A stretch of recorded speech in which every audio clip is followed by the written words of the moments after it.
అంగం గట్టిగా పడకపోవడము, అంటే మధ్య మధ్యలోనే మీరు రతిక్రీడలో ఉన్నప్పుడు అంగము మెత్తగా పడిపోవడము, మీకు బెడ్‌రూమ్‌లో ఒక రకమైన ఆనందం ఎప్పుడైతే వస్తుందో ఆ సమయంలో అంగం అసలు పడిపోతుంది.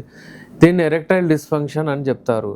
ఎరెక్టైల్ డిస్‌ఫంక్షన్ అంటే అంగస్తంభన వైఫల్యము, అలాగే తొందరగా వీర్యం వెళ్ళిపోవడము, మీరు అసలు రతిక్రీడలో ఉన్నప్పుడు మీ పార్ట్నర్ సాటిస్ఫై అయ్యే ముందే మీ వీర్యం వెళ్ళిపోతుంది.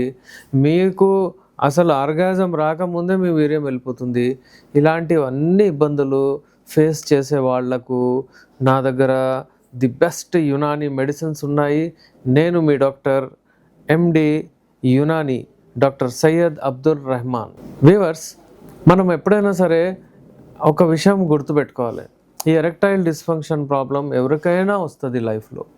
ఇది చెప్పుకోలేని ప్రాబ్లము అని అది మనసులోనే పెట్టుకొని చాలామంది అందులోనే కుమిలిపోతున్నారు.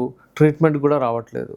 అలా కాకుండా ఈ మధ్యకాలంలో నా వీడియోస్ అన్నీ వైరల్ అయిన తర్వాత చాలామంది వచ్చి మన దగ్గర ట్రీట్మెంట్ తీసుకుంటున్నారు, హెల్తీగా ఉంటున్నారు, హ్యాపీగా వెళ్తున్నారు ఇక్కడ నుంచి. నేను కపుల్ థెరపీ ఎక్స్పర్ట్ కాబట్టి నా దగ్గర కపుల్స్ కూడా వస్తారు. వైఫ్ అండ్ హస్బెండ్ ఇద్దరు వచ్చి వాళ్ళ సమస్యలు చెప్పి వాళ్ళ సమస్యలకు అన్ని పరిష్కారం మన దగ్గర ఉంటుంది. మన దగ్గర ఉండే యునానీ మెడిసిన్స్ అంటే హల్వా రూపంలో, క్యాప్సూల్ రూపంలో, ట్యాబ్లెట్ రూపంలో మేము ఇస్తాము.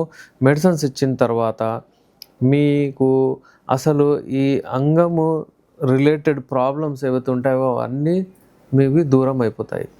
ఈరోజు మనము ఈ అన్ని టాపిక్స్లో నుంచి ఒకటి అంగస్తంభన వైఫల్యం, ఎరెక్టైల్ డిస్‌ఫంక్షన్ గురించి మాట్లాడదాము.